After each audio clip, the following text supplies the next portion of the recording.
Hello, friends. Good morning. And welcome to the first Sunday service of 2026. So we put 2025 behind us, and it was an unprecedented year in many ways. And the title of today's song is called Letting Go.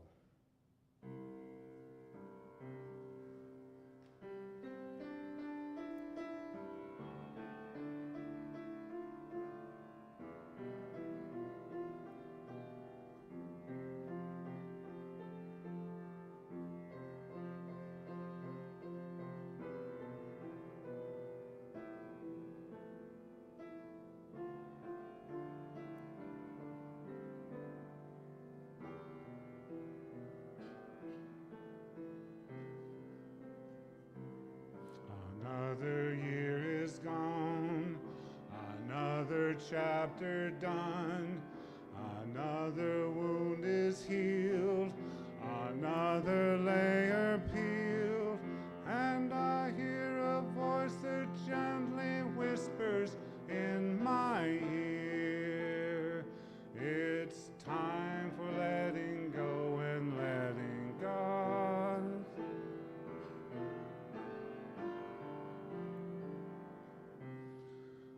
Greet another year.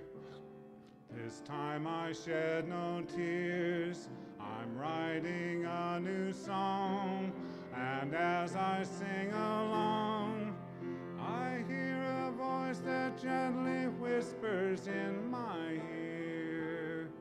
It's time for letting go and letting God. It's not the time for feeling sorrow or regret. It's not a time for resolution. God is speaking now.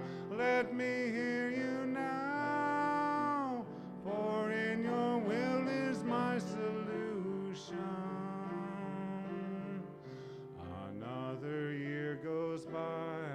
I'm learning how to fly, and as I spread my wings, I hear the angels sing, and their sweet voices gently whisper in my ears. It's time for letting go and letting God. Another year has turned, another bowl is burned. I'm hearing a new song, and as I sing along, I will remember all my pain and all my fears. And I still wonder if I'll shed a few more tears. But I'm still hearing that sweet whisper in my ears. It's time for a new start. It's time for a new heart. It's time for letting go and letting God. It's time for a new start. It's time for a new heart. It's time for letting go and letting God. Right now I'm letting go and letting God.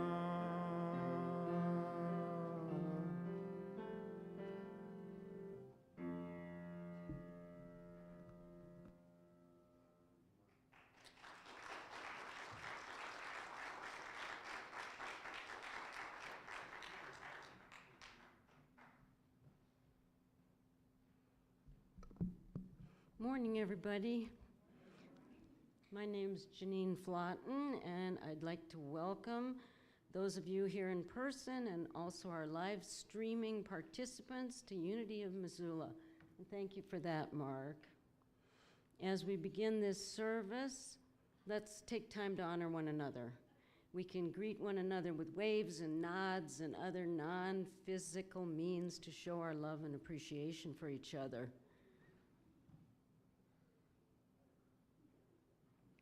So nice to see so many people out for this first, as Mark said, this first Sunday in the year. Now, as we move into a more formal part of the service, let's remember Unity of Missoula is a team ministry. It is founded on the 5 basic principles of unity, which we're going to be studying here in the Sunday talks all month. God is all good and active in everything, everywhere. I am naturally good because God's divinity is in me and in everyone. I create my experiences by what I choose to think and what I feel and believe. Through affirmative prayer and meditation, I connect with God and bring out the good in my life. I do and give my best by living the truth I know. I make a difference. And under pass out sign-up sheets, it says no sign-up sheets this week. Thank you to everybody for signing up, and we'll send around a potluck sign-up next week.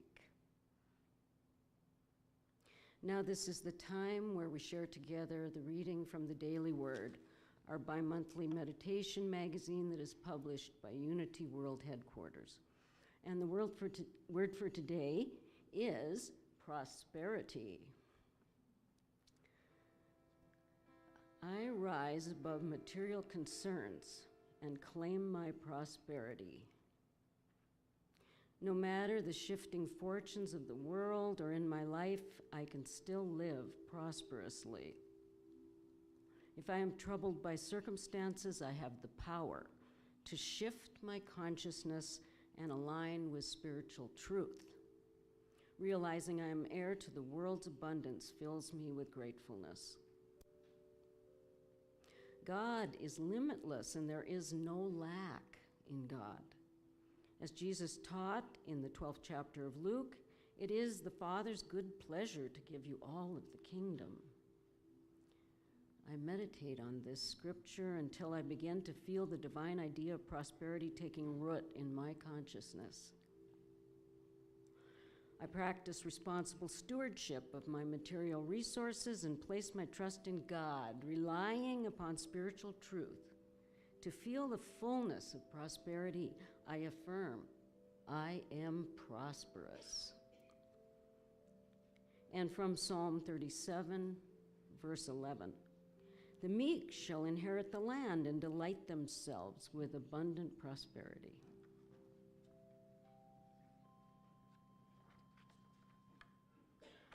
Amen, huh? Here's the announcements for the week, some things we'd like you to know about. Next Sunday's service will feature Linda Andrus, returned to us from being ill for 2 weeks. Our licensed Unity teacher. The January theme is the 5 principles, as we were reading earlier. This month's spiritual power is faith, represented by the disciple Peter and also Mary, the mother of Jesus. The color is dark blue, symbolizing the depth of our inner trust. Please join us downstairs after the service for food, fun, and fellowship. Hospitality this week is provided by Susan Mason, Kathy Franzreb, and Linda Lynn. Please thank them when you see them. Help with cleanup is always appreciated. And also thank you to those who made the undecorating Christmas cleanup a huge success. Michael and Alex Panique, Audrey and Michael Bouchard, Louise and Roger Harvey, and Mark Kenny. So thanks, you guys. It was beautiful, but we had to put the stuff away, right? Our online book group will not meet again until January 12th. When they reconvene, they will be reading Understanding Your Soul, The Unchanneled Wisdom of Jesus by Christine Bush. Our in-person Unity book group meets Tuesdays at 12:30 p.m. They are reading Divine Audacity by Linda Martella Whitsett. Experience the 12 powers while living a deep and authentic life. That meets right here at the church, Tuesdays at 12:30. A Course in Miracles study group meets Mondays at 2 p.m. at the home of Tom and Linda Andrus. You can talk to Linda if you need directions. A beginners group in Course in Miracles is now meeting Thursdays at 5:30 here at Unity in the sanctuary. That's for beginning the Course in Miracles. Thursday's time of silent prayer and meditation for world peace is at 7 p.m. Please join us for a 20-minute time of silent meditation as we visualize the world in blessed peace. And thanks so much to those of you who continue to support our community through your tithes and love offerings. Your generous donations enable us to keep the building full of spiritual seekers and other community groups throughout the whole month. We appreciate you. And that segues right into the church's 10% tithe this week, which goes to Unity World Headquarters. Please hold them in your heart as we affirm the offering blessing. I will affirm it once and then ask you to repeat it with me. I open my heart to love. All that I give and all that I receive is blessed and multiplied from a joyful heart of love. Together, I open my heart to love. All that I give and all that I receive is blessed and multiplied from a joyful heart of love. And would the ushers or board members please come forward and pass the baskets? Surely the presence of love is in this place. I can feel its mighty power and its grace. I can hear the brush of angel wings as it glory on each face. Surely the presence of love is in this place. Surely the presence of love is in this place. I can feel its mighty power and its grace. There's a holy hush around us as God's glory fills this space. Surely the presence of love is in this place. Surely the presence of God and love is in this place. Thank you. Before we move on to our talk, I will affirm Unity's primary affirmation and ask you to join me in affirming it 2 more times. There is only one presence and one power in my life, the all-loving goodness of God. And together, there is only one presence and one power in my life, the all-loving goodness of God. And once more, there is only one presence and one power in my life, the all-loving goodness of God. And also our Missoula Unity affirmation. I will affirm this one once and ask you to join with me. We are Unity of Missoula. We are a radiating center of divine love, open and accessible to all. We are God's light, peace, and joy, wherever we are. And together, we are Unity of Missoula. We are a radiating center of divine love, open and accessible to all. We are God's light, peace, and joy, wherever we are.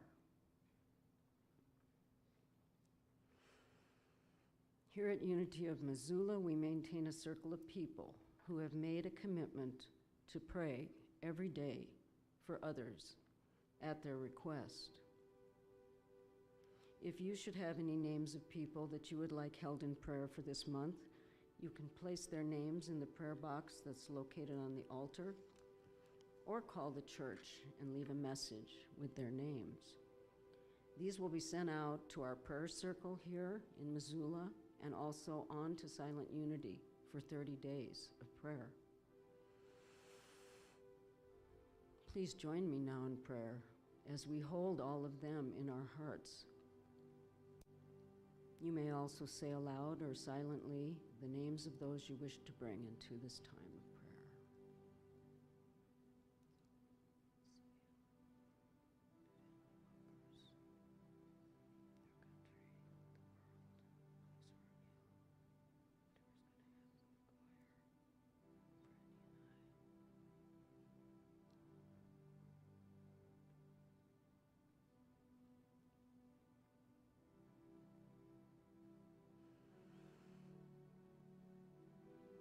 Dear God, we hold these friends and loved ones in our hearts.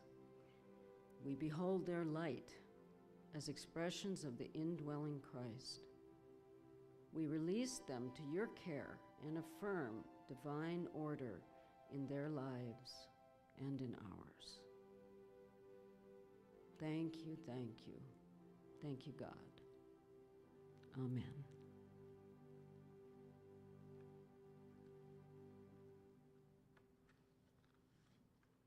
And here's Dory Kern to lead us in our song, My Life Begins Again Today. The words should be up on the wall.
Oh boy, now I get to introduce Roger. He's my friend.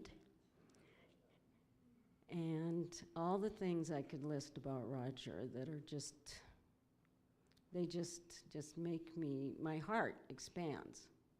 Even when I think about Roger, my heart just opens up because he's so open and he's so real. And again, I could say all the things, special education teacher, amazing woodworker, has done so many things to help the facility, our building. He's built and hung things, and here I go, I just won't stop. So I'll just say, I can't wait to hear what you have to say because I know how much you love the 5 principles, and I know it'll be awesome. Roger Harvey.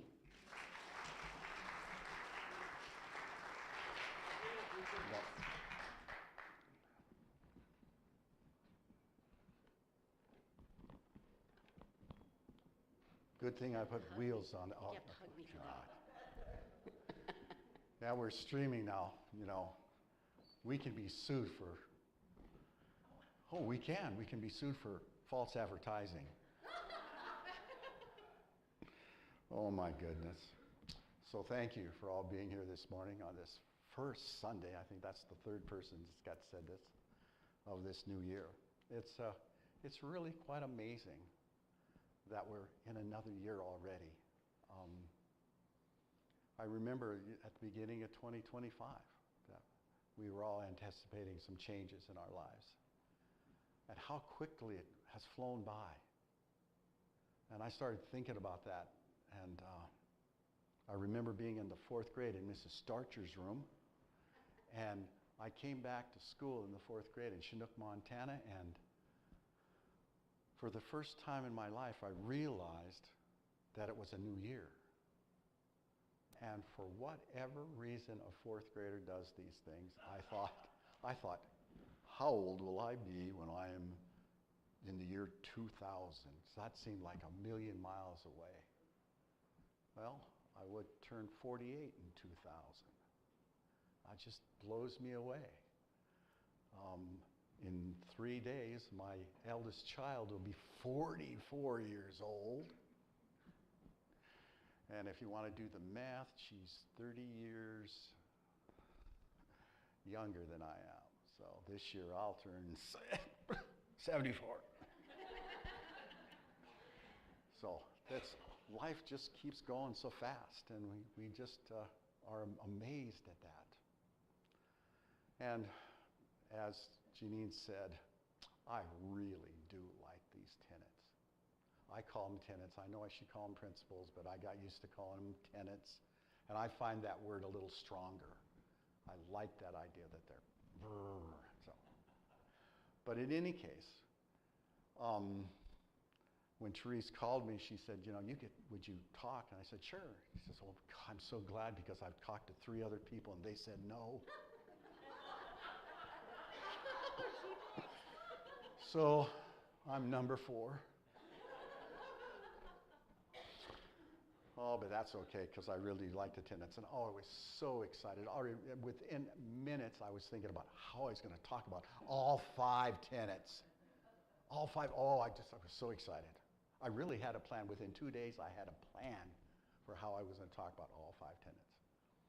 2 weeks ago, she's coming down the stairs. I'm coming into the church, and Therese goes, hey, you only get to talk about the first 2 tenets. I said, I'm not going to do that. I have a plan. And she said, I thought you would. But in deference to her leadership, I will only talk about the first 2 tenets. The first 2 tenets of Unity Church. I couldn't find a lot to read about. I know they were written after Charles and Fillmore were late in his, was it, Linda, was it his daughter or who? Connie Fillmore. So I think it was his daughter, or granddaughter, that actually wrote them down. So as we know, the first 2 tenets are, God is all good, present in everything, everywhere. And the second one is, I am naturally good because God's divinity is in me. And in my prayer and meditation time, I don't get big messages all the time. A lot of times it has to do with how to fix something, like build that, or something like that. But the first word that came to me was foundational. This first tenet is foundational to what we believe at this church. God is all good, present in everything, everywhere, all the time, without doubt. Can't change it, won't change it, can't do anything about it. God is here. That is incredible. It's not different, very much different from the foundational principles of other churches, other Christian churches. But there is a difference. They have this God that is basically here to punish us or reward us for doing what we do right or wrong. And there's none of that in God is all good, present in everything, everywhere, all the time. That's a really big difference. And it's so important to the foundational beliefs of the rest of the tenets. that God is all good, present in everything, everywhere. I have this picture in my mind of the Big Bang. The divine is sitting there in where, see again, the minute you start talking about, Susan referred to this last Sunday about the idea that anytime you give a word that you try to describe as the divine, as God, as the Spirit, as whatever, it becomes a box. It's a limited little space. And there is no limitation in the word, in that which is divine, or that is God, or Spirit, or whatever. You cannot define it because it is so big. In this Big Bang theory, there was nothing. There was the void that they speak about in the Bible. And then this Spirit said, let there be light. And there it was. And this incredible universe was created. Now, how long ago was that? How many, some people tell you only 3,000 years ago and there were no dinosaurs. I don't know about that, but I do know it's been a long time. And then when when the Hubble Space Telescope went out and took a picture of the universe, all those things that those guys thought were stars turned out to be galaxies. Not just solar systems, galaxies. Innumerable galaxies. If you think we are alone in this, I'm sorry. It's beyond my imagination that in all of creation, from a God that is good, that nothing else good came of it except for us. And this planet, that's just silliness. So, anyway, the more I've thought about this, I'm thinking about what would it be like if I have grown up in a place with parents that told me every day, God is all good, present in everything, everywhere. What would that have been like? Fear doesn't seem to come into that equation. Hatred doesn't come into that equation. Judgment doesn't come into that equation. Because God is all good, present in everything, everywhere. I would be sensing my wholeness, the presence of God that created me, the God that created each one of us. God is all good, present in everything, everywhere. Now, we have problems with the fact that we live in a dualistic world, and we've created right and wrong, and that's led to a lot of judgment is basically what it's led to. And that, in truth, is really a mistake. If God is all good, present in everything, everywhere, judgment is pretty silly because God is here in everything. Not just in some of us, but in everything and everywhere. It's really pretty amazing that there is that much time left to talk. God. Well, it truly is. I mean, what did you do wrong? She did not talk long enough, and I'm running out of things. No, I'm not running out of things to say. But that whole idea that this thing is so large and so wondrous, and we have made it so small, and we are so, unfortunately, we are so petty in our beliefs. To take a hold of this idea, to grasp it, is really difficult for me. I've explained to you in another talk that when I was, especially my teenage years and early 20s for sure, probably not last week too, but I believe that God thought I was a joke. That God really just thought I was a joke. And I described my life as a yo-yo joke. Oh, God, did you pull me up here? And He loved me up here. And then put me back down. He'd walk me like the little dog trick. They took me around these things. And all the time, before I got to this church, That's how I saw God. God thought I was funny. And we said, let's see what we can make him do today. And this idea of that ever-loving presence was up and down like that yo-yo string and that yo-yo for me. Then about 34 or 33 years ago, I got invited by this lovely woman here to come to Unity. And I dragged my 3 children to the Lutheran church I was going to, and I would then come over here for the later service at 11. And when my middle daughter looked at me and said, we were sitting at the Lutheran church I was going to at the time, and she cuddled up next to me and said, Daddy, Daddy, why is that man yelling at us? I never went back to the Unity, the Lutheran church. I didn't need to be yelled at. And my daughter, who was probably 6, 5 years old, knew that wasn't appropriate. So I've been coming here for over 30 years. And I know Jeff and Jermaine were here, Linda was here, Michael and Audrey were here. Oh yeah, what's her name? Sure. Pat was here. It doesn't matter who was here, but I deeply, deeply thank you folks for welcoming me in here and letting me be a part of this thing. Last Sunday, Susan Gum asked us to write questions down, and she would answer them for us about Unity Church. And I thought, oh, that has got to be the bravest thing. So I made sure I wrote a question down, because it may be the only question she gets.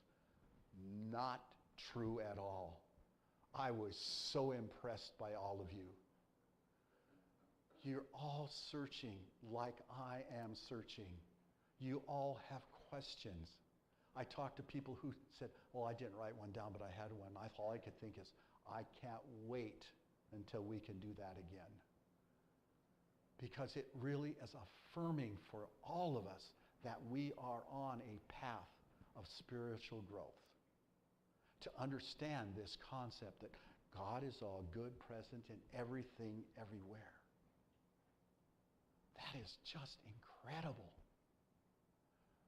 And the other part of this is that every church in this community, in this world, in every place, have a whole bunch of people in these churches, and guess what they're doing? They're on a spiritual search too. It's different than ours. In that little book that I said was a really bad book to remember that they're going to study for the online group, that lady said that we all have our own soul's journey, and they're none the same. And they're all unique, and they are all wonderful. And they're all purposeful. And to judge anybody else is really a waste of time. The second tenet is actually very redundant. God, I am naturally good because God's divinity is in me and in everyone. That's redundant because we've already said God is everywhere. But why would that have to be important? Why would that be foundational? Because we are dense. We live our lives in this place of a world that struggles all the time. It doesn't matter what it is. We're struggling. We have great moments of success, but we struggle. And some of us come from homes that were broken. Some come from homes where there was abuse. Some were alcohol. On and on and on. We all have a certain amount of trauma in our lives. So it's really important. It's really, really important to claim this God that is all good, present in everything, everywhere. That is inside of us. If There's nothing more in my world that I would like to be able to look out and I want to literally see a light in somebody's chest.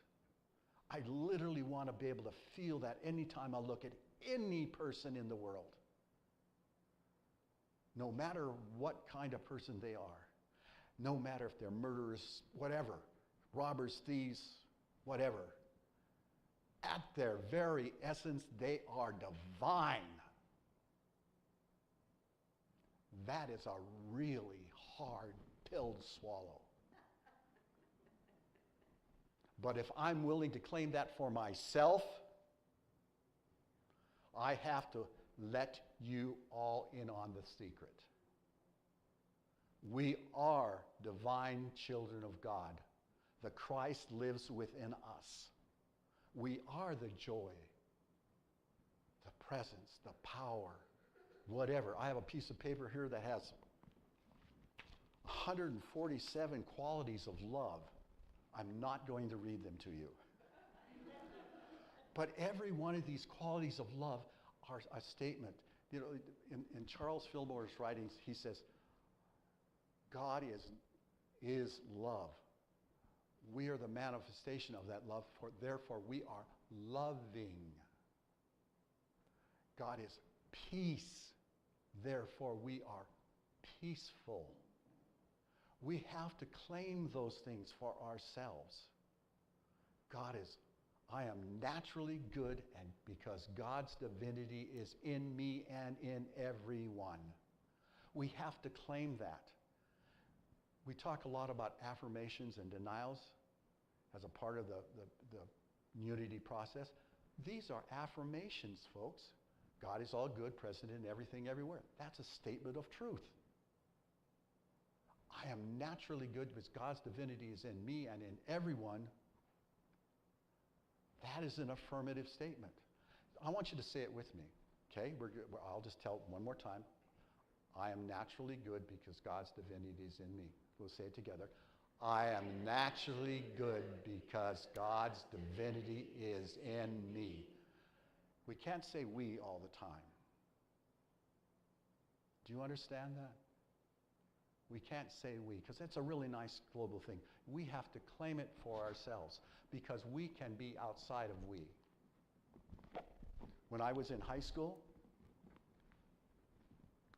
550 kids in my class, there were another 1,000 people in the 2 grades below us, and we only had three classes, sophomores, juniors, and seniors. I felt I was at school looking from the outside in. I never felt a part of that school. I played football, I wrestled, I ran track. I never joined the Letterman's Club because I didn't have enough money for a Letterman jacket. I never belonged to the Key Club, but because all the guys with money belonged to the Key Club. They never invited me. But that's just a lie I was telling myself. Because I am a child of God. That divinity is in me, and I hid it from everybody. Everybody thought I was a really loud guy at the pep rallies and things. And you know, they knew who I was, but there were only a very few people that were my friends and actually knew me. I graduated a dead center of my class. Absolutely average. Oh, you are so sweet. I love you. Would you please stand up? Would you please stand up? This is my friend Michael. Would everybody...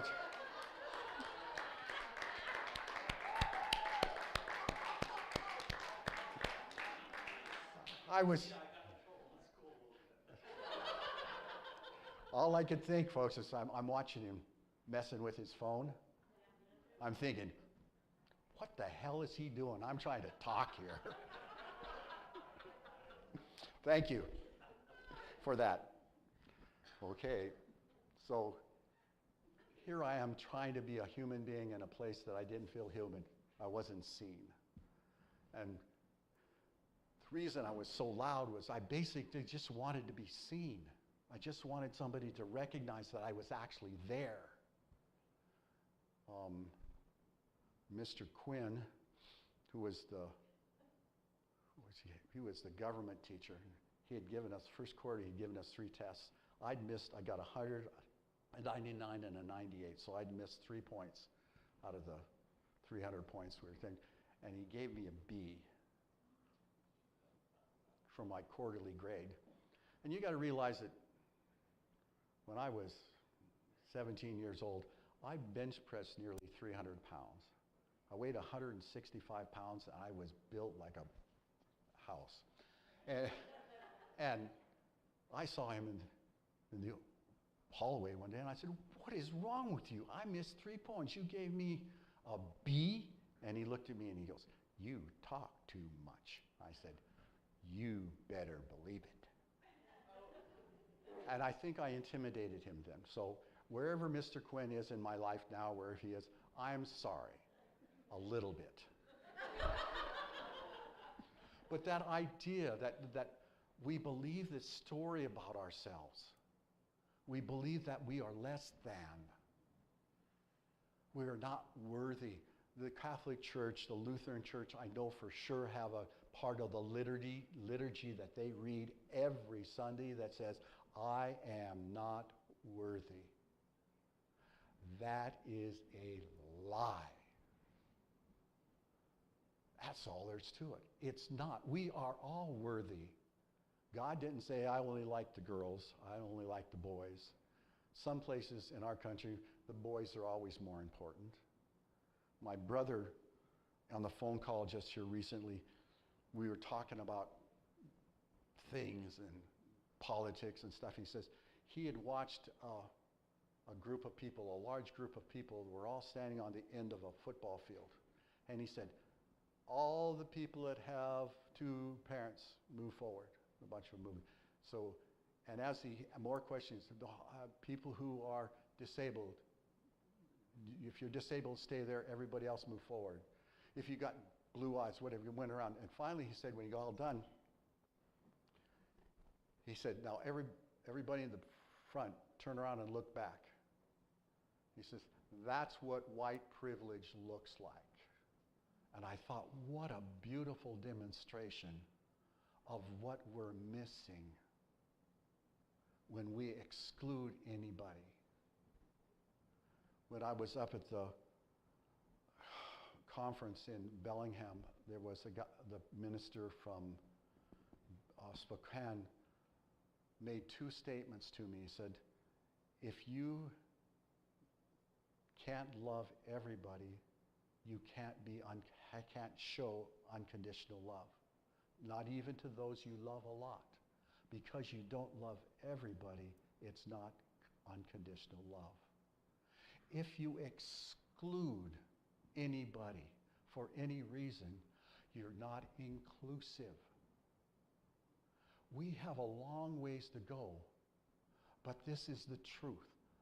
We are naturally good because God's divinity is in us and in everyone, and we need to grow into that. And I think that's why I'm here, why I'm in this church, because people have let me grow in my own spiritual growth. And they haven't told me how to do it. They've not told me you have to do this, this, and this. They've just encouraged me to read. They've encouraged me to listen. They've given talks on things I don't know about. It's so important to us. And you are spiritual seekers.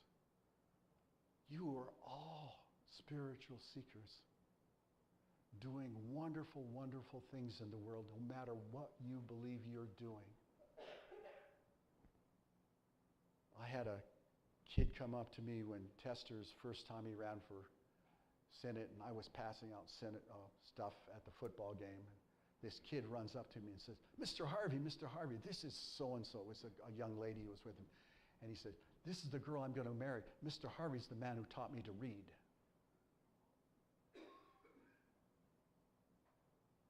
Mr. Harvey was the man who taught me to read.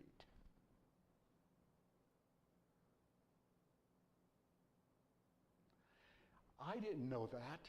I was just doing my job. I was just doing my job. Each of you in your lives are just doing your job. Are you doing it with compassion, understanding, with the knowledge that you are a divine child of God, and everybody you speak to is also a divine child of God, no matter how insane they seem? I called my daughter, I couldn't call her. My eldest, as many of you know, has a disability. She's had a lot of drug problems, and her brain's all screwed up. But I sent her and her partner a Christmas money through using a debit card. And my supposed almost son-in-law, because I had to tell her that the money was there, on his phone, took her wallet and her debit card and stole that money from them. Now, I can be really, really angry at that young man. But I didn't get angry. I told him that I'm sorry that he really did that. I told him that he needed to make amends for it and correct it. But I did not shame him. I didn't tell my daughter that she was stupid for letting him have the wallet or anything else. I let them be where they were at. When my daughter asked me for more money, I said, I do not have money to give you. And that was hard. But I recognize in them that they're on their own path. They have things to do, and sometimes the most loving thing to do is to say no. That whole idea that these two tenets are foundational to what happens in this church. God is all good, present in everything, everywhere. I am, you are, we are naturally good because God's divinity is in us. And it doesn't go away. No matter how hard we try to push it away, how much we want to believe that we are not worthy of that, it is not true. We are the light of the world. We are meant to be incarnated in this world as the divine. I'm going to close with this. It's stuff that you've seen and heard before, but it's said so much better than I could ever say it. This is from Marianne Williamson, and you've all heard this before. Our deepest fear is not that we are inadequate. Our deepest fear is that we are powerful beyond measure. Greater things than these you shall do. Christ said that to us. It is our light, not our darkness, that most frightens us. We ask ourselves, who am I to be brilliant, gorgeous, talented, and fabulous? Who are you not to be? Actually, who are you not to be? You are a child of God. Your playing small does not serve the world. There's nothing enlightened about shrinking so that other people won't feel insecure around you. You were born to make manifest the glory of God that is within us or within you. It is not just in some of us, it is in everyone. And as we let our light shine, we unconsciously give other people permission to do the same. As we are liberated from our own fear, our presence automatically liberates others. That is the truth of who we are. And if there's one line in here you want to hold on to is, we were born, I'm going to say you, we, are, I, were born to make manifest the glory of God that is within us. That is incredible. And I am so proud to be a part of this community that allows me to be able to talk like this even when I don't fully believe it yet. But I know it's the truth. So let's take a moment and get ready for a short meditation. I want you to hold that second tenet in your mind. So let's say it one more time. I am naturally good because God's divinity is in me and in everyone. Just hold on to that thought. Settle into your seat. Breathe deeply. And know that you have just spoken the greatest truth you can speak to yourself.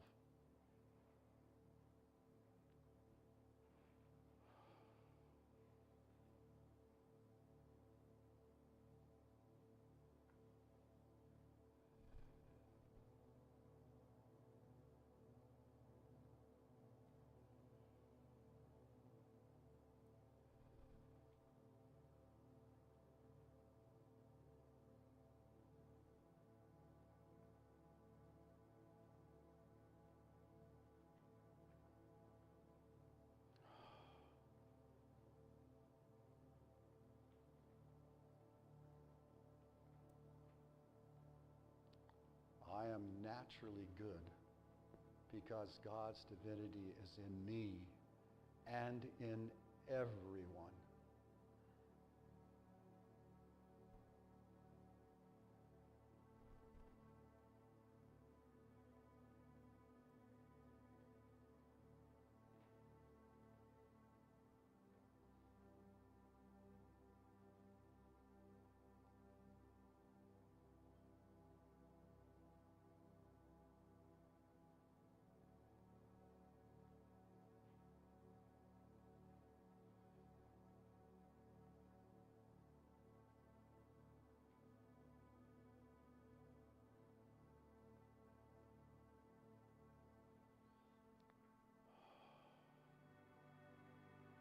So as you get comfortable, take another deep breath. Come back into this sanctuary.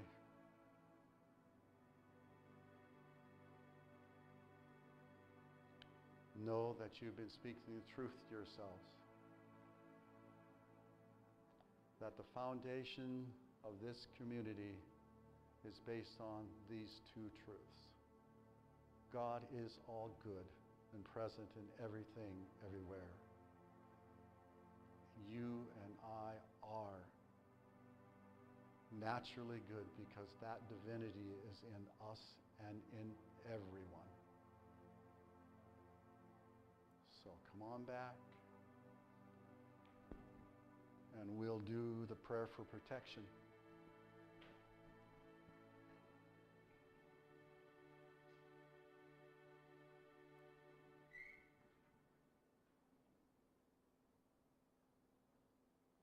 So Jeff has done me a great favor, and you've noticed that the word I is there.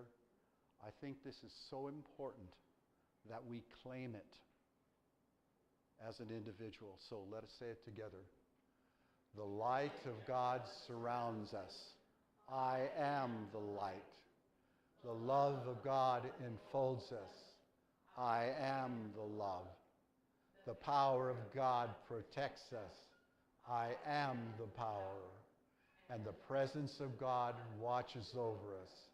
I am the presence. Wherever we are, God is, and all is well. Let's form our circle and we'll sing our way out of this.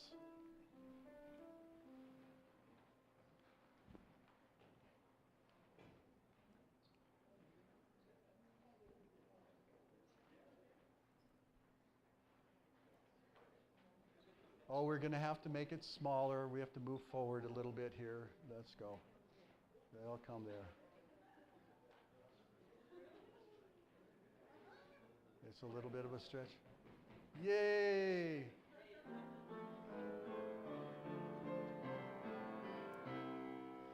Let there be peace on earth, and let it begin with me. Let there the peace that was meant to be. With God as creator, family all are we.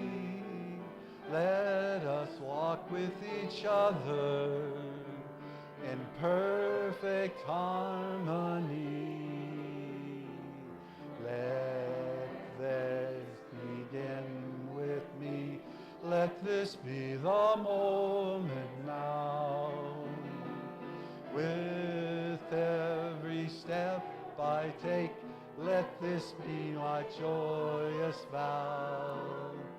To take each moment and live each moment in peace eternally. Let there be peace on earth, and let it begin with me.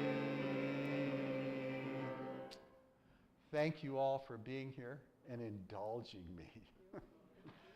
But the truth is that we are here, and we are the incarnation of the divine in this world. And each one of us, each soul here, is doing some unique thing for the world. Whether we recognize it or not, I still wonder when I'm going to grow up. But until then, I want you to make sure through the rest of the day and the week that you have fun. You're welcome. Thank you.